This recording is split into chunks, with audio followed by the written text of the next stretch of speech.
With Captain Marvel taking the MCU back into the 90s, it had a tightrope of lore to walk on, and it certainly didn't navigate it flawlessly.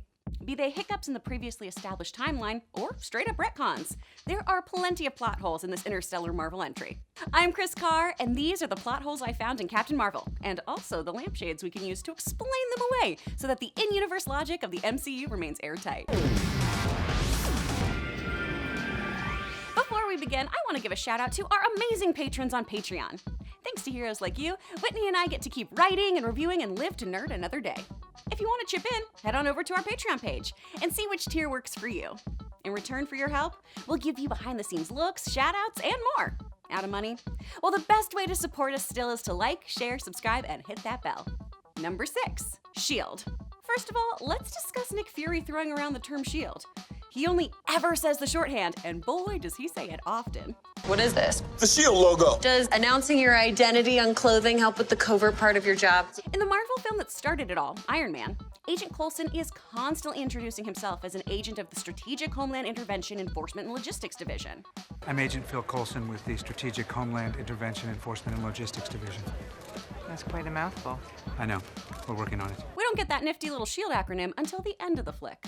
You'll be hearing from us. From the Strategic Homeland and Just call us S.H.I.E.L.D. Right. So, per the MCU, that was established in 2008. But Nick Fury is confidently stating it and people respond to it knowingly in 1995?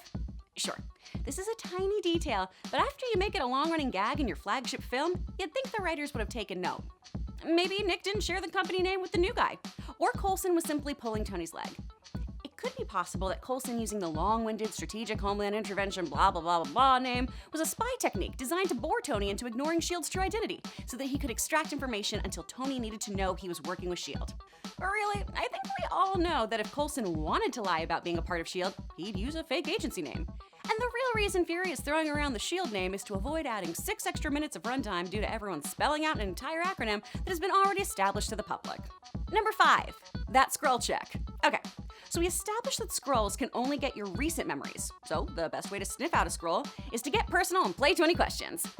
How would Carol, who has just met Fury, be able to tell if he was giving actual, honest answers? Are Skrulls just terrible improvisers? They can shapeshift, play another being, but they can't yes and? Perhaps Kree's Starforce is trained in sussing out obvious lies by throwing Skrulls off guard, but still. A verification method based on knowing the answers to a stranger's internet password verification question seems unreliable.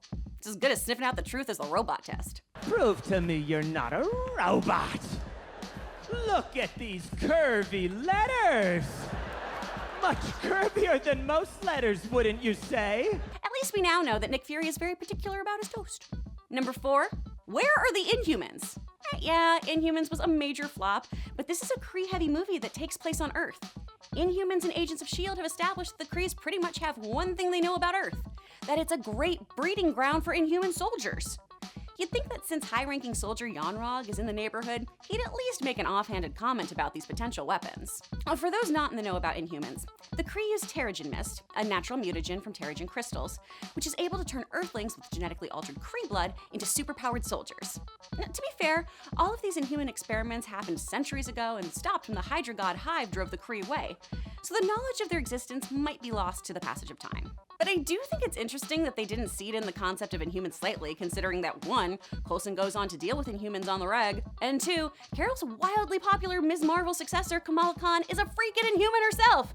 We're supposedly getting Kamala Khan in a Captain Marvel sequel! What a missed opportunity. Still, Inhumans existed in the 90s, and I feel like Yon-Rogg was playing it pretty fast and loose with ethics and ranked high enough to know that he could Terrigen some fools and gaslight them into fighting against the Skrulls and Captain Marvel with him.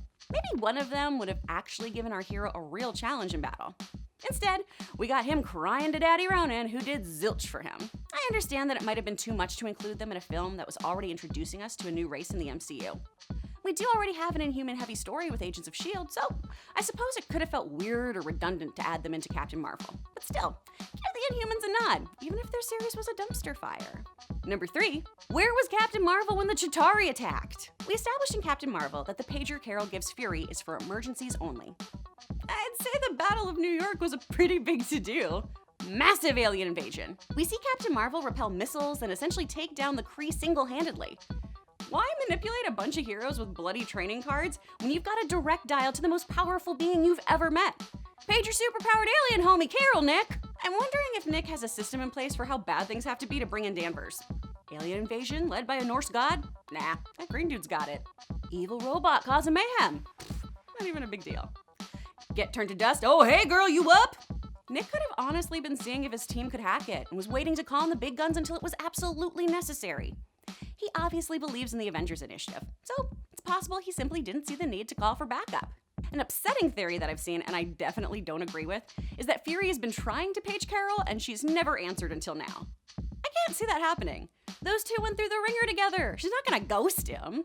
She booked it across galaxies to respond to her bud's SOS. I don't think she's just been ignoring her BFF Nick Fury for the past 10 years. Number 2, the Tesseract. How did Mar-Vell get the Tesseract? In Captain America, the first Avenger, Howard Stark finds the cube at the bottom of the ocean while out searching for Cap. Howard then gives the cube to S.H.I.E.L.D. It's kept at their facility until Loki steals it. What happened between then and Captain Marvel that a Kree scientist had it aboard her orbiting space lab? We have to assume that Mar-Vell, disguised as Lawson, got a S.H.I.E.L.D. clearance level high enough to play with their weirdo Nazi cube? And to be clear, that's a clearance higher than Fury's at this point in time. We see from Fury's ID card that at this point, he's just a level 3 operative. And levels aren't determined by time, but by an agent's performance. There were 10 levels of clearance, as well as level Alpha, Omega, and Tango clearances. As agents moved up these levels, they'd gain access to more information, and frequently, more power. For example, for agents to know about the information surrounding the Battle of New York, they had to be a level 7 or higher. When Phil Coulson became director, he ditched this clearance level system. For colors, it was so much more confusing. What's it called? The spectrum of security. Why do I, level red, have to go through you, level orange, to request hardware? Shouldn't red be higher than orange? Well, orange encompasses both red and yellow, so. So Mar-Vell had to wow these dudes to get a crazy high clearance level and sneak it past all the S.H.I.E.L.D. agents? Okay. And why doesn't anyone seem to know about the Tesseract that was in S.H.I.E.L.D.'s possession from the 1940s till Mar-Vell swipes it in the late 80s? As I stated about clearance levels, she could have quickly proven herself and ingratiated herself with the research team. Plus, we've been getting Project Pegasus teases since Iron Man 2 when Tony opens a crate bearing the name. We of course also see it when Eric Selvig and his team of scientists are testing the Tesseract in the underground Project Pegasus facility in Avengers. Plus, we establish in Iron Man 2 that Howard worked on the Pegasus project. But that all still seems pretty hinky to me. And while we're talking about Howard, let's talk about his relationship to Fury. Fury is a level 3 agent in 1995. We know that he joined S.H.I.E.L.D. 6 years earlier in 1989. Fury says in Iron Man 2 that he was closer to Howard than Tony ever was. We're talking about a guy whose happiest day was when he shipped me off to boarding school. That's not true. Well, then clearly you know my dad better than I did. As a matter of fact, I did. Howard Stark died in 1991. So a low-level desk jockey got super tight with S.H.I.E.L.D. heavy hitter Howard Stark in 2 years?